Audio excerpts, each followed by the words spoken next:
Russia Ukraine যুদ্ধের ২.৫ বছরেরও বেশি সময় পেরিয়ে গেছে, কিন্তু যুদ্ধের সবচেয়ে বড় লড়াই এবার যেন শুরু হয়েছে ইউক্রেনের সামরিক নেতৃত্বের ভেতরেই। টানা বিক্ষোভ, অভ্যন্তরীণ মতবিরোধ এবং যুদ্ধ পরিচালনা নিয়ে বাড়তে থাকা বিতর্কের মধ্যেই বড় সিদ্ধান্ত নিয়েছেন প্রেসিডেন্ট ভলোদিমির জেলেনস্কি। সেনাপ্রধান ওলেক্সান্দার সিরস্কিকে সরিয়ে নতুন কমান্ডার ইন চিফ হিসেবে নিয়োগ দেওয়া হয়েছে অভিজ্ঞ সামরিক কর্মকর্তা মিখাইলো দ্রাপাতিকে, এমন তথ্য উঠে এসেছে আল জাজিরার একটি প্রতিবেদনে।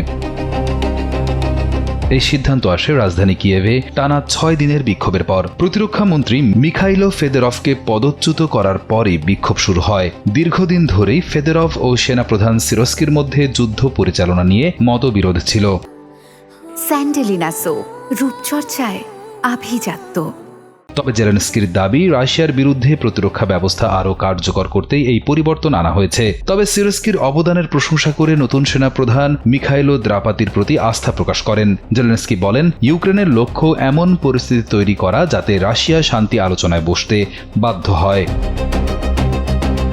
অন্যদিকে সাবেক প্রতিরক্ষা মন্ত্রী মিখাইলো ফেদেরভ শুরু থেকেই প্রযুক্তি নির্ভর প্রতিরক্ষা ব্যবস্থা গড়ে তোলার পক্ষে ছিলেন। পদচ্যুত হওয়ার আগে তিনি অভিযোগ করেন, সেনাপ্রধান সিরস্কি তার সংস্কার পরিকল্পনায় বাধা দিচ্ছেন এবং সামরিক নেতৃত্বে পরিবর্তন জরুরি। পরে জেলেনস্কি তার সঙ্গে বৈঠক করে প্রযুক্তি ও প্রতিরক্ষা খাত শক্তিশালী করতে সরকারের একটি গুরুত্বপূর্ণ দায়িত্ব নেওয়ার প্রস্তাব দেন। তবে তিনি সেই প্রস্তাব গ্রহণ করেছেন কিনা তা এখনও নিশ্চিত হওয়া যায়নি।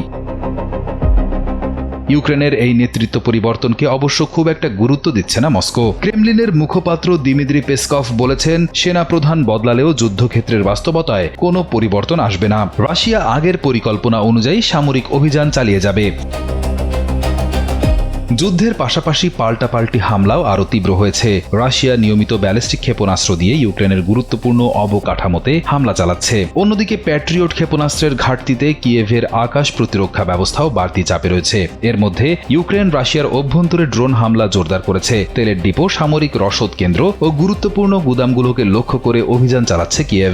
সর্বশেষ হামলায় রাশিয়ার বৃহত্তম অনলাইন খুচরা বিক্রেতা ওয়াইল্ড বেরিজের 2টি গুদামে ড্রোন আঘাত হানে। রুশ কর্তৃপক্ষের দাবি, এতে অন্তত 10 জন আহত হয়েছেন। তবে ইউক্রেনের অভিযোগ, ওই গুদামগুলো সামরিক সরঞ্জাম সংরক্ষণ এবং সরবরাহের কাজে ব্যবহার হচ্ছিল। এই উত্তপ্ত পরিস্থিতিতে সামরিক নেতৃত্বের এই পরিবর্তন ইউক্রেনের জন্য কতটা কার্যকর হবে সেটি এখন বড় প্রশ্ন। নতুন সেনাপ্রধান কি যুদ্ধক্ষেত্রে নতুন গতি আনতে পারবেন, নাকি রাশিয়া ইউক্রেন যুদ্ধ আগের মতোই দীর্ঘ এবং অনিশ্চিত পথে এগিয়ে যাবে?